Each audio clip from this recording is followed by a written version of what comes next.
Donc, ça fait longtemps que je suis venu vous visiter, mais avec la pandémie, on espère que la vie reprend tout doucement et on aura l'opportunité de se voir plus souvent. C'était un plaisir quand votre pasteur, le pasteur Alexandre, m'a demandé de venir vous apporter la parole ce matin. J'ai sauté sur l'occasion, j'étais ravi de venir vous revoir. Donc, c'est un privilège pour moi, non seulement d'être avec vous, mais d'avoir le privilège de vous apporter la parole. Ils ne sont pas dignes d'apporter cette parole. C'est vraiment un privilège, une grâce de prétendre parler au nom de Dieu. Et il nous donne ce privilège et nous voulons tout simplement être reconnaissants pour ce privilège. On va lire, je vais vous amener dans un texte dans l'Ancien Testament, dans Ésaïe 43, les 5 premiers versets. Dans Ésaïe 43, on va le lire. Donc, si vous avez vos Bibles, tournez avec moi ensemble dans Ésaïe 43, les 5 premiers versets. Là, il est écrit: « Ainsi parle maintenant l'Éternel qui t'a créé, ô Jacob, celui qui t'a formé, ô Israël. Ne crains rien, car je te rachète. Je t'appelle par ton nom, tu es à moi. Si tu traverses les eaux, je serai avec toi, et les fleuves ne te submergeront point. Si tu marches dans le feu, tu ne te brûleras pas, et la flamme ne t'embrasera pas. Car je suis l'Éternel ton Dieu, le Saint d'Israël ton Sauveur. Je donne l'Égypte pour ta rançon, l'Éthiopie et Saba à ta place. Parce que tu as du prix à mes yeux, parce que tu es honoré et que je t'aime. Je donne des hommes à ta place et des peuples pour ta vie. Ne crains rien, car je suis avec toi. Je ramènerai de l'Orient ta race et je te rassemblerai de l'Occident. Amen. Amen. Prions ensemble. Seigneur notre Dieu, ce n'est ni par la sagesse ni par la puissance, mais c'est par ton esprit. Seigneur, je ne suis pas là devant mes frères à cause de ce que je suis, mais à cause de ce que tu as été pour moi.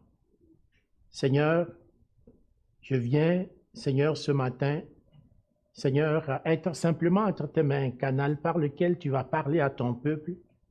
Parle à ce peuple cœur à cœur, esprit à esprit. Viens, Seigneur, bénir chaque frère, chaque sœur, chaque enfant ici présent. Fais en sorte que nous sortons de là avec un esprit nouveau, celui que tu mets en nous. Fais que nous sortions de là avec un encouragement nouveau qui vient de toi. Éternel, non pas à nous, mais à ton nom donne gloire, à cause de ta bonté et de ta fidélité. C'est en Jésus-Christ que nous prions. Amen. Donc, bien-aimés, on va rester dans ce texte ce matin. Et pour moi, ce texte est révélateur, je le disais tantôt au premier culte, surtout quand on vient de traverser plusieurs mois de pandémie, de stress, de tout ce que vous voulez, où des fois on s'est senti un peu seul, on s'est senti un peu déboussolé, un peu perdu dans tout ce qui arrive ici, ailleurs, dans le monde. Et on a besoin, des fois, tout simplement, d'être capable de se tourner vers quelqu'un pour avoir le réconfort nécessaire. Et ce message, ce matin, c'est vraiment le réconfort pour tous ceux qui ont le cœur brisé. Et c'est ce que la parole de Dieu nous enseigne dans ce texte-là. Et effectivement, je ne vous parlerai pas de réconfort si la vie chrétienne était un long fleuve tranquille, où rien ne se passe, il n'y a rien d'extraordinaire qui arrive dans nos vies. Tout est normal, c'est comme d'habitude. Si la vie était comme ça, pas seulement la vie chrétienne, si la vie simplement était comme ça, on ne parlerait pas ce matin de réconfort. Mais la réalité, c'est que chacun d'entre nous, chrétiens ou pas chrétiens, nous connaissons différents moments, nous traversons différentes saisons dans notre vie. Ça peut être dans votre vie de couple, avec votre mari, avec votre épouse, avec vos enfants, avec vos parents, avec votre boss au travail, avec des gens avec qui vous travaillez, des collègues de travail ou encore tout simplement avec des gens qui sont sous votre responsabilité au travail ou des amis, des frères, même dans l'église. Vous pouvez traverser des moments difficiles. Et certaines de ces circonstances, quand ils vous frappent, quand des moments difficiles, tristes, pénibles, stressants arrivent dans votre vie, vous vous demandez, est-ce qu'il y a quelqu'un sur qui vous pouvez compter? Est-ce qu'il y a quelqu'un qui vous écoute? Et ça, c'est long, c'est pénible. Et j'aime bien ce texte tiré d'un poème, Le Lac, d'un poète français, Alphonse de Lamartine. Je trouve qu'il résume bien ce que nous vivons tous d'une manière ou d'une autre. Voilà ce que Alphonse de Lamartine déclare. Ô temps, suspends ton vol, et vous, heure propice, suspendez votre cours. Laissez-nous savourer les rapides délices des plus beaux de nos jours. Tant jaloux, se peut-il que ces moments d'ivresse où l'amour au long flot nous verse le bonheur s'envolent loin de nous de la même vitesse que les jours de malheur? Alphonse de Lamartine résume bien une réalité que nous connaissons.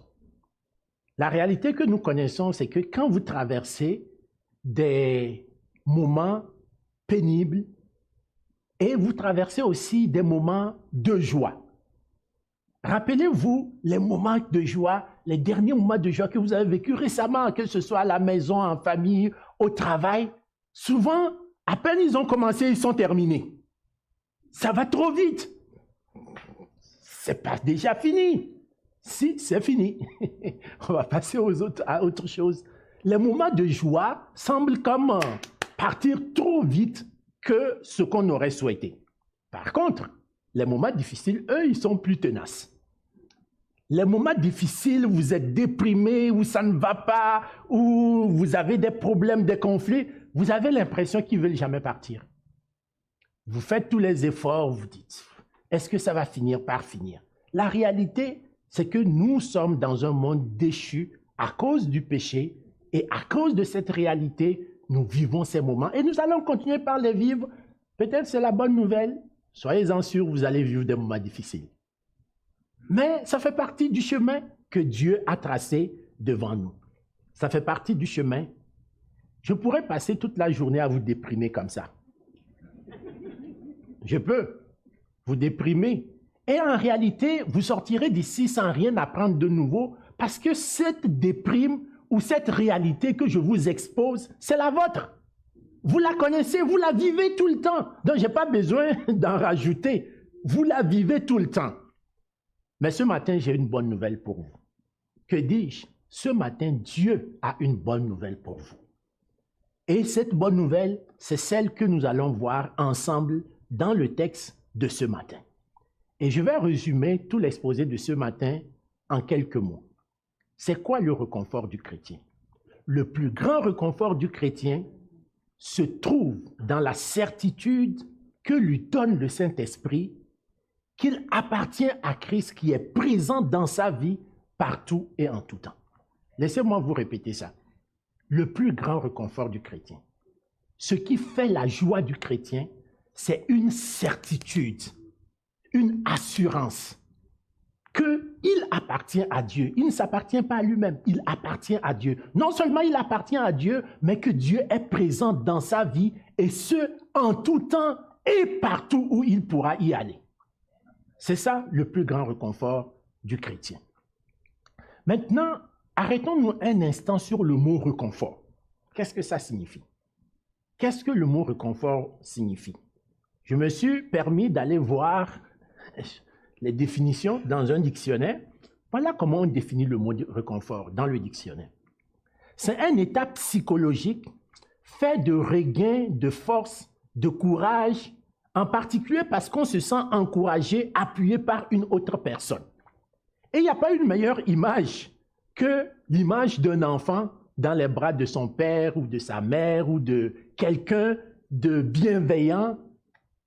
Imaginez que vous êtes, je me rappelle quand ma fille maintenant est 17, 14, donc ce n'est plus des enfants, Mais quand ils étaient petits et qu'on allait dans un endroit où il y avait trop de bruit, ils étaient comme un peu paniqués. Qu'est-ce qu'elle faisait? Ils regardent à gauche, à droite et essaient d'aller chercher le réconfort ou la sécurité dans le bras de papa ou maman, ou si on avait un ami qu'ils connaissaient bien ou quelqu'un de proche, quelqu'un auprès de qui ils peuvent avoir la sécurité, ils vont se blottir dans les bras de cette personne. Voyez-vous, ça c'est un réflexe malheureusement qu'on perd quand on grandit. Quand on grandit, on perd ce réflexe. Quand on a un problème, on n'a pas le réflexe de l'enfant. L'enfant a ce réflexe-là, mais nous, on n'a plus ce réflexe-là. On a perdu ce réflexe. Et ce matin, ce que Dieu veut que nous fassions, c'est que nous retrouvions ce réflexe-là. Ce réflexe d'aller se réfugier dans les bras sécures de quelqu'un en qui nous avons placé notre confiance. Et ce quelqu'un-là, c'est la personne de Dieu. Et c'est quelque chose qu'on recherche tous dans la vie, hein, cette sécurité-là. S'il y a quelqu'un ici qui ne cherche pas cette sécurité, cette paix, ce réconfort, qui lève la main. OK, je prends des risques. OK, bon, il n'y a personne. OK, parfait. Il n'y a personne. Donc, on recherche cette sécurité-là. Et pour preuve, qu'est-ce qui nous prouve qu'on recherche cette sécurité? C'est que vous allez voir, la première chose qu'on voudrait avoir dans la vie, c'est être zen. Être zen. Sois zen parce que tu appartiens à Christ. Sois zen parce que tu appartiens à Christ. Allons voir ensemble Ésaïe 43, verset 1. Qu'est-ce que ce texte dit? Ainsi parle maintenant l'Éternel qui t'a créé, ô Jacob, celui qui t'a formé, ô Israël. Ne crains rien car je te rachète. Je t'appelle par ton nom. Tu es à moi. La zen attitude, c'est une industrie. Hein. C'est une industrie. C'est une industrie de plusieurs milliards de personnes. Peut-être que vous êtes même déjà tombé là-dedans. Soit dans des pratiques, certaines scientifiques, d'autres pseudo-scientifiques, dans des livres de renforcement positif, de méditation extraordinaire, je ne sais pas. Ce matin, bien-aimé, je ne suis pas là pour faire le procès de toutes ces choses qui probablement ont leur apport dans votre vie. Mais la réalité, c'est que comme chrétiens, nous avons un bien meilleur produit à vous offrir et qui ne vous coûte en plus rien. Vous n'avez pas besoin de gaspiller votre argent, votre temps, votre énergie. Vous avez tout simplement besoin de vous tourner vers le produit gratuit que Dieu nous offre. La première chose, si vous voulez être zen, vraiment zen dans votre vie, dans votre marche, vous avez une première chose à faire. La première chose à faire, c'est de reconnaître que Jésus-Christ est votre Créateur. Ce n'est pas moi qui le dis, c'est ce que Ésaïe nous apprend. Regardez avec moi dans le verset. Ainsi parle l'Éternel, ainsi parle maintenant l'Éternel, qui t'a créé, ô Jacob, celui qui t'a formé. C'est celui qui t'a créé, c'est lui qui t'a formé. Il a un nom, il s'appelle l'Éternel. Reconnaître que tu n'es pas le produit de ta propre imagination, que tu n'es pas le fruit d'un hasard, que tu n'es pas tout simplement venu comme ça, comme si tu débarquais d'une planète extraterrestre, mais que tu es le fruit d'une réflexion mûrie et pensée de la part du Créateur, Dieu. Voilà le premier pas pour être zen dans sa vie. Bien-aimé, c'est ce que les Écritures nous disent, que même avant qu'on ne soit formé dans le sein maternel, Dieu nous connaissait déjà. C'est lui qui nous a même tissé, dit la Bible, dans le sein maternel. Alors que nous n'étions même pas encore, nous n'avions même pas encore une existence formelle, Dieu nous connaissait. Et c'est vraiment important de garder ça à l'esprit. Souvent, beaucoup de personnes pensent être capables de faire quelque chose par eux-mêmes.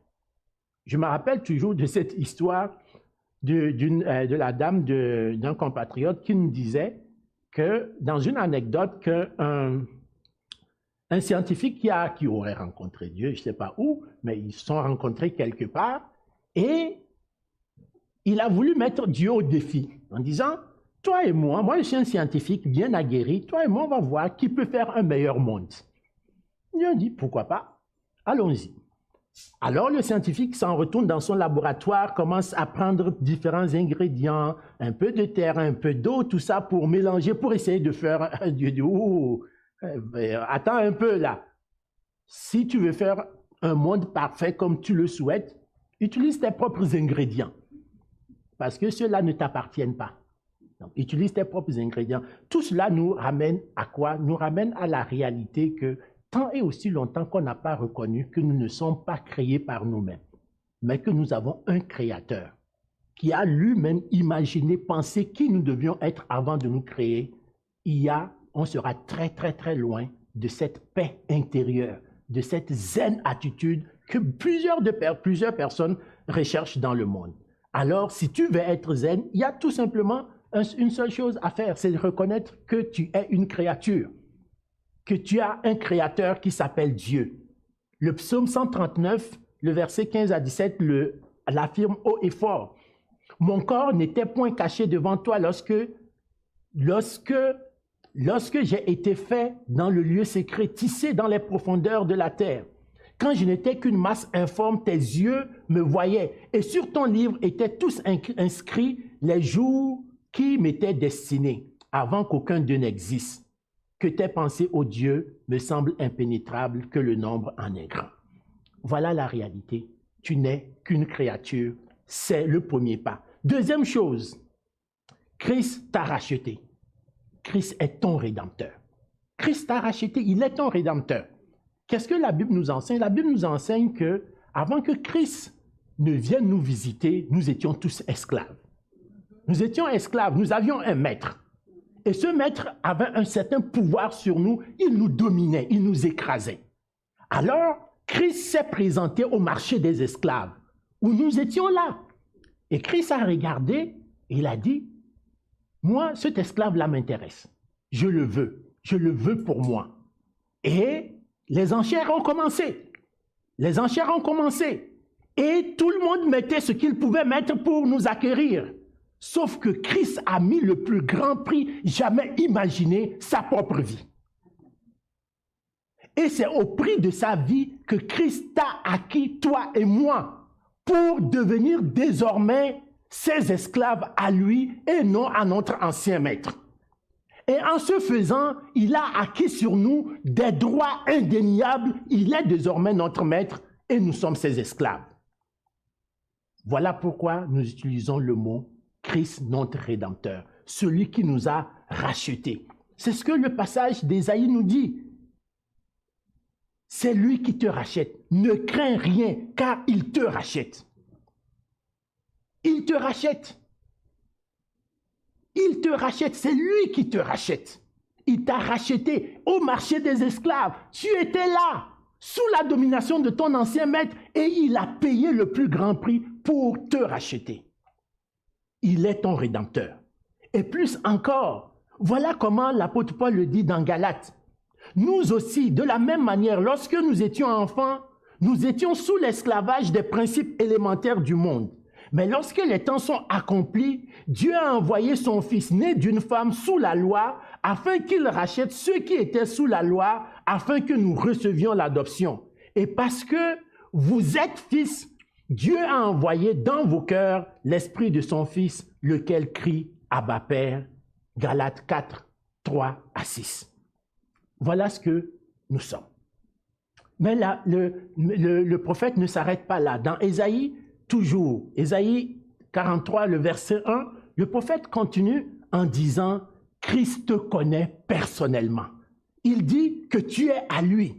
Regardez toujours dans le verset 1, il est écrit « Ainsi parle l'Éternel qui t'a créé, ô Jacob, celui qui t'a formé, ô Israël, ne crains rien, je te rachète. Je t'appelle par ton nom, tu es à moi. » Vous connaissez cette fameuse publicité, je ne sais pas, de Provigo, le produit sans nom. Ok, vous n'êtes pas des produits sans nom. Vous êtes un produit avec un nom. Dieu te connaît par ton nom. Aussi nombreux que peuvent être les enfants de Dieu sur la terre, toi, Dieu te connaît par ton nom. Ton nom, Dieu le connaît. Tu n'es pas un des milliers d'enfants de Dieu, non. Tu es. Et dans la Bible, vous voyez comment on appelle Dieu? Le Dieu d'Abraham. On n'a pas dit le Dieu de le Dieu de Jacob, le Dieu d'Israël, le Dieu de Daniel, le Dieu de... Et il faut que ça soit le Dieu de Basile, le Dieu de Dieu te connaît par ton nom. Voilà ce que la Bible nous enseigne. Non seulement Dieu t'a créé, non seulement Dieu a payé, Christ a payé le prix pour t'avoir personnellement comme lui appartenant, mais plus encore, il te dit en toute clarté, tu es à lui, tu lui appartiens à 100%. Il a acquis sur toi des droits et ces droits font que désormais tu lui appartiens. C'est ce que Romains 8, le verset 15 nous dit. Et vous n'avez pas reçu un esprit de servitude pour être encore dans la crainte, mais vous avez reçu un esprit d'adoption par lequel nous crions Abba Père. Qu'est-ce que la Bible nous enseigne? Christ n'est pas allé au marché des esclaves pour te chercher, pour que tu restes esclave. C'est pour que tu deviennes libre. Il t'a racheté pour te libérer, pour que tu puisses avoir tous les droits désormais dans sa maison. C'est pourquoi à la fin de son ministère, comment Christ a appelé ses disciples? Vous n'êtes plus mes disciples, parce que vous êtes quoi? Mes amis. Vous êtes devenus mes amis. Et la Bible nous dit que nous pouvons crier Abba Père. Nous pouvons crier Abba Père parce que Christ est devenu notre frère. Nous sommes maintenant citoyens de la maison de Dieu. Nous qui n'avions même pas droit de cité en Israël, maintenant nous sommes citoyens du royaume de Dieu. Pas d'un royaume terrestre, mais du royaume de Dieu. Voilà ce que la Bible nous enseigne. Et dans Colossiens 2, versets 13 à 15, vous qui étiez morts par vos offenses, par l'incirconcision de votre chair, il vous a rendu la vie avec lui en vous faisant grâce de toutes vos offenses. Il a effacé l'acte dont les ordonnances vous condamnaient et qui subsistait contre vous. Il a éliminé en le clouant à la croix. Il a dépouillé les dominations, les autorités, les a livrées publiquement en spectacle en triomphant d'elles par la croix. Bien-aimés, voilà ce que Christ a fait. Et c'est pourquoi nous pouvons dire sans crainte aujourd'hui que si nous voulons être zen, nous avons une recette magique. On n'a pas besoin de gaspiller notre argent, ni notre temps. 3 pilules tous les matins. 3 pilules tous les matins et vous voici prêt pour affronter n'importe quoi. La première, être conscient que tu as été créé. La deuxième, savoir que tu as été racheté. Quelqu'un a payé un prix pour toi. La troisième, savoir que désormais tu lui appartiens, mais tu es libre. Tu lui appartiens, tu es libre. Tu lui appartiens, il t'aime, tu es libre. C'est pour cela qu'il est venu au marché des esclaves. Maintenant, revenons à mon illustration du début. De cet enfant, c'était la seule image que j'avais trouvée pour illustrer le mot réconfort. Si vous êtes dans la situation de cet enfant, que vous vous tournez vers la personne qui doit vous protéger et qu'il est absent, qui n'est pas là, il est parti quelque part, que feriez-vous? Panique. Vous allez paniquer. Un enfant, vous allez paniquer. Il est où? Parce que vous comptez sur lui pour retrouver ce réconfort-là. Voilà pourquoi le prophète nous dit, ne crains rien, Christ est avec toi. Lui, il ne va pas s'absenter. Christ ne s'absentera pas. Il ne va pas somnoler, il ne va pas s'endormir. Il ne va pas t'oublier au supermarché. Ou des parents qui ne sont pas habitués d'être parents, il met l'enfant dans la voiture, il sort, il ferme la voiture, il s'en va, il oublie qu'il avait un enfant dans l'auto. Oh oui, mais il est où mon enfant? Ok, je l'ai oublié dans l'auto. Non, Christ ne t'oubliera pas. Ne t'inquiète pas, ne crains rien, Christ est avec toi. Christ est avec toi dans toutes tes difficultés. Dans toutes tes difficultés, Christ est avec toi. Allons-y ensemble dans le verset 2 de Ésaïe 43. Si tu traverses les eaux, je serai avec toi, et les fleuves ne te submergeront point. Si tu marches dans le feu, il ne te brûlera pas, et la flamme ne t'embrassera pas. Ce que Ésaïe fait ici, pour attirer l'attention de ses auditeurs, c'est qu'il va prendre des images qui sont fortes pour marquer leur imaginaire, pour qu'ils comprennent les enseignements que Dieu veut leur apporter. Parfois, quand vous lisez la Bible, lisez plus qu'une version. Le même texte que nous avons lu, si vous le lisez dans la version du semeur ou dans d'autres versions, surtout anglaises, au lieu de dire si, on utilise quand. On dit quand tu passeras par les eaux, quand tu seras. Donc on va utiliser des quand plutôt que des si. Qu'est-ce que cela nous enseigne comme enfants de Dieu? La question n'est pas de savoir si tu vas traverser des moments difficiles. La question est de savoir quand tu vas traverser les moments difficiles. Parce que, bien aimés, vous allez traverser les moments difficiles. Vous allez les traverser, on disait, parce que nous vivons dans un monde déchu par le péché et que c'est aussi un combat spirituel pour nous chaque jour. Donc, quand tu traverseras des moments difficiles, sache que Dieu sera toujours avec toi. C'est une affirmation. Le chrétien ne doit pas se voiler la face. C'est une réalité qui va nous frapper tôt ou tard. Et certaines choses vont nous frapper, comme le dit le verset 2, comme des torrents d'eau puissants qui vont ravager plein de choses dans notre vie, comme un ouragan. Vous voyez, on est dans la saison des ouragans. Regarde, si vous vivez dans les îles ou quelque part en Floride, comme ça, vous commencez par faire attention parce que quand les ouragans passent, des fois, il n'y a plus rien qui reste. Certains problèmes, certaines difficultés que de votre vie vont ressembler à ça. Mais qu'est-ce que Dieu promet? Que quand tu traverseras des eaux, même les plus tumultueuses, elles ne te submergeront jamais.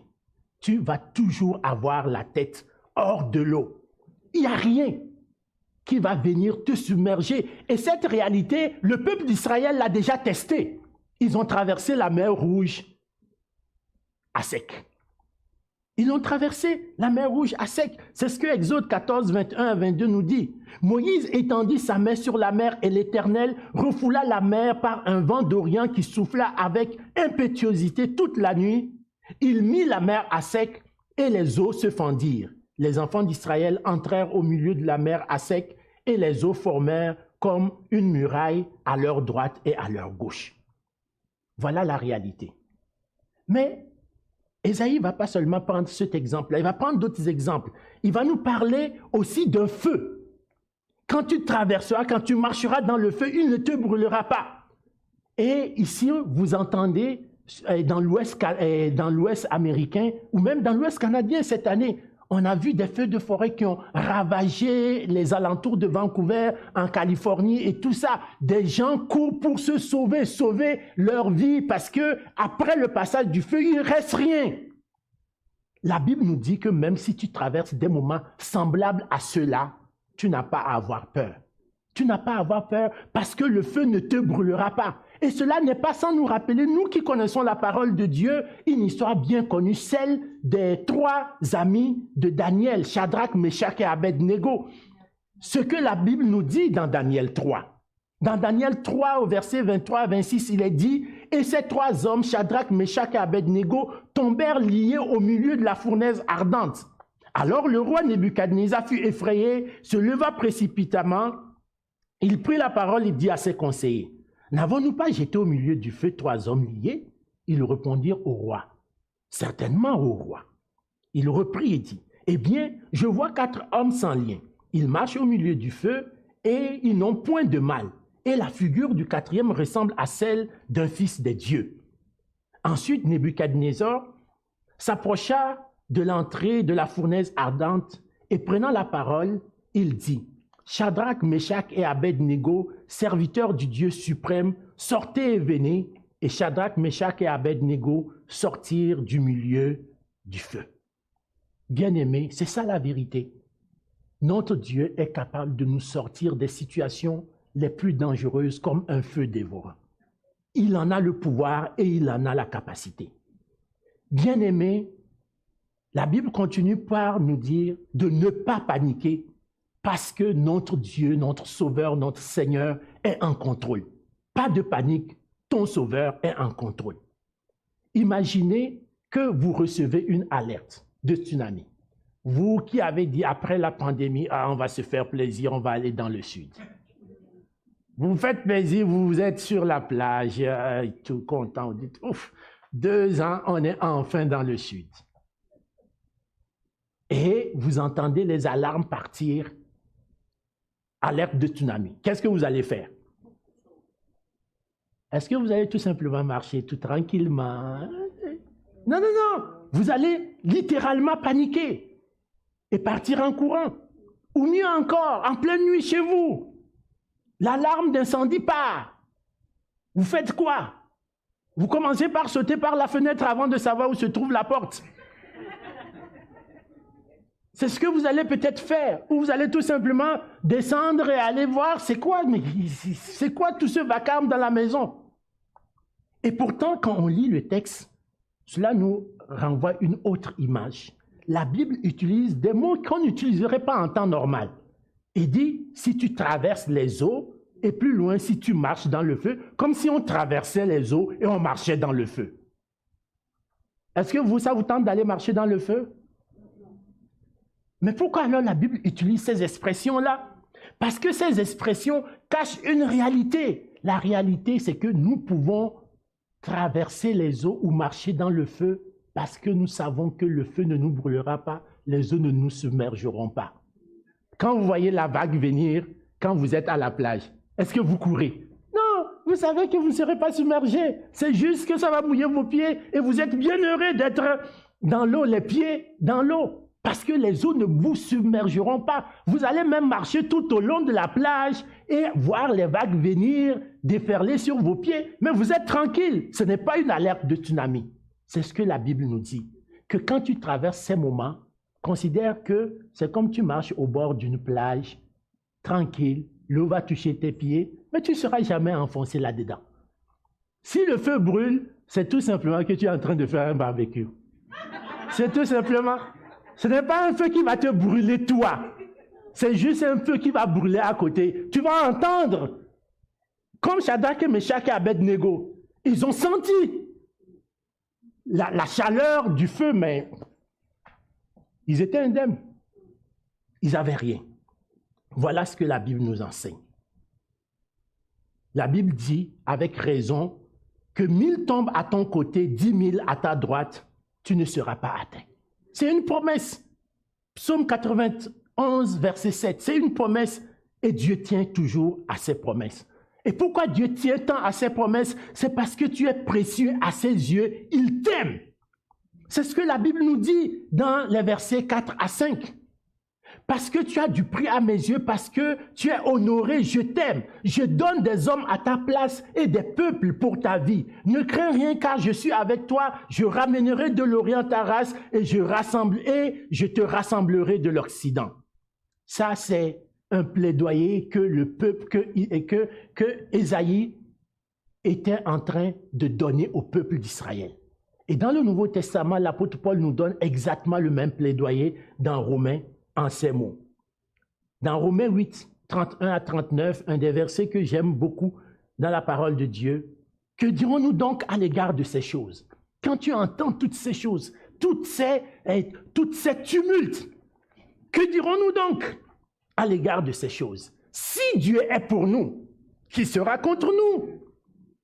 Lui qui n'a point épargné son propre fils, mais l'a livré pour nous tous, comment ne nous donnera-t-il pas aussi toutes choses avec lui?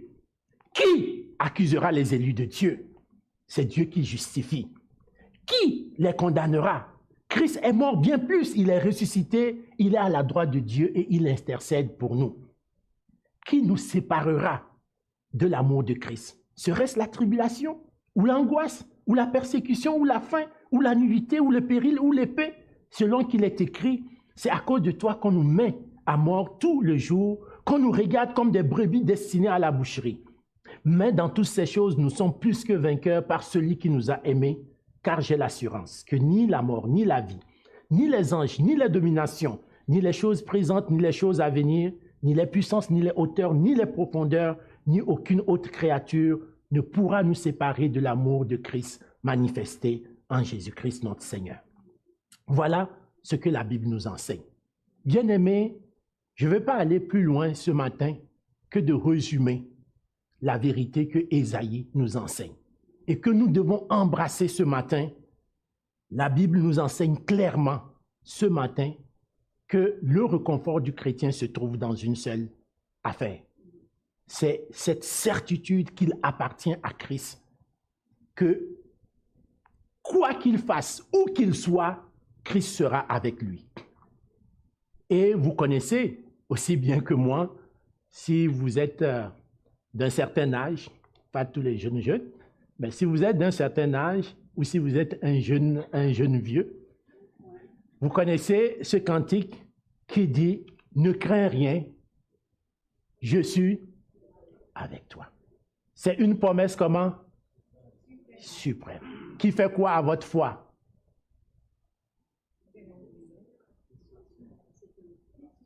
Qui soutient ma foi.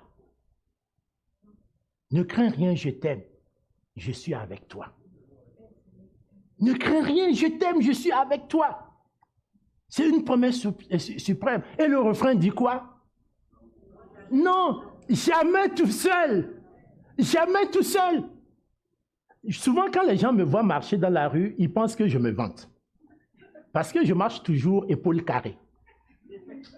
Mais parce que je sais pourquoi je marche épaules carrées. Je ne suis jamais seul.